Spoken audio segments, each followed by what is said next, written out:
Good morning, everyone. Boker Tov.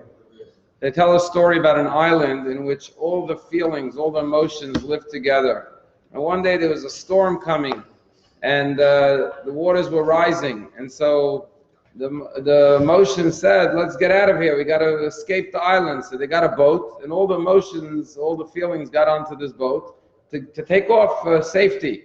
But one feeling, one emotion wouldn't leave, and that was the ego. So love got off the boat and started begging ego, come with us, we need to go.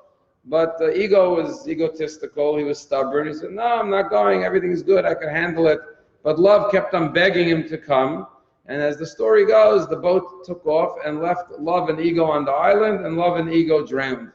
And the moral of the story, obviously, is that sometimes our ego destroys our love, our relationships, because we allow pride and ego and arrogance to stand in the way, and we sabotage loving relationships that could be wonderful relationships because our pride gets in our way.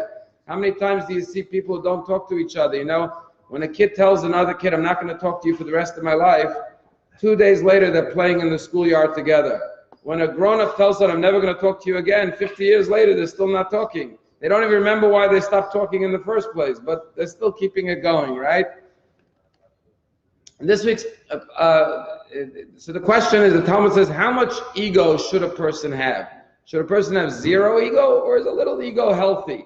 So there's a fascinating statement in the Talmud. The Talmud says that every person should have a shminis shebeshminis of gaiva, which means 1/8 of pride, of ego, which is about 1/64, which is about 1.5%. So 1.5%, according to the Talmud, of your character could be ego. That's how much ego you're allowed to have.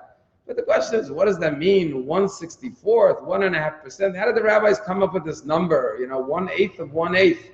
And why did they just say 1/64? Why did they say 1/8 of 1/8? So the Vilna Gaon says a brilliant answer. He says, you know what it means, 1/8 of 1/8 of ga'ava, of pride, of ego? He says, what's the 8th Torah portion in the Torah? Bereshis, Noach, Lech Lecha, Vayerech, Haisar, Todos, V'yetzev, V'yishlach. This week's Torah portion is the 8th Torah portion. What's the 8th verse of the 8th Torah portion? The 8th verse of this week's Torah portion is Jacob praying to God and saying, Katonti mikol hachasadim mikol hamet asher asisa sadacha. I feel so belittled, I feel so humbled, I feel so small because of all the kindness and goodness you've shown me, God. I came over the Jordan with my stick, and now I have a beautiful family and great wealth and success. I feel overwhelmed by your kindness. I feel so small. Says the Vilna Gaon, you know what the Talmud means, 1/8 of 1/8? It means the 8th verse of the 8th Torah portion, that there's zero room for ego. You should always be humble. But the truth is, a person needs a healthy ego. The Talmud says that at one time the rabbis prayed that the Yetzer Hara, which is the ego of man, should be removed. And then 3 days later they saw that the roosters weren't laying eggs, meaning the entire sexual drive was removed from man, the desire to procreate, to do anything. So they prayed it should come back.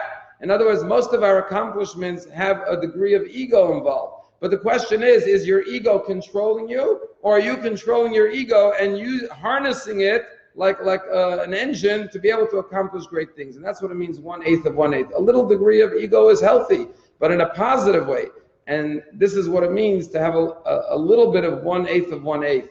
I'll just tell you, Rabbi Abraham Tversky always says, when he was a kid, he's a great rabbi, psychologist, psychiatrist, said when his parent would do something is wrong, his father would say, Avremela, his name was Abraham, Avremela, Fadir pastas nicht, which means in Yiddish, for you it's beneath you. And he said, think about how clever his father was. He didn't say you're bad. He said, you're much better than what you just did. He raised him up. He played on his ego. He said, it's a pasnish. It's a beautiful Yiddish expression. Certain things are beneath me. I'm not going to lower myself to that because I'm much better than that. And that's the way we could use our ego in a positive way. And that's the other meaning of the wrestling match between Yaakov and Esav. When Esav realizes that he could not have to fight his ego, but he says to his ego, to Esav, which represents the evil inclination of man, bless me.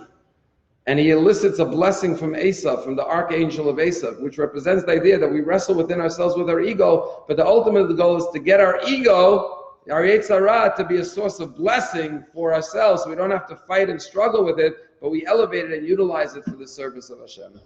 Nein, meine Kasche, immer das, so sagt es voll, wie der Mitzvah, schon einmal.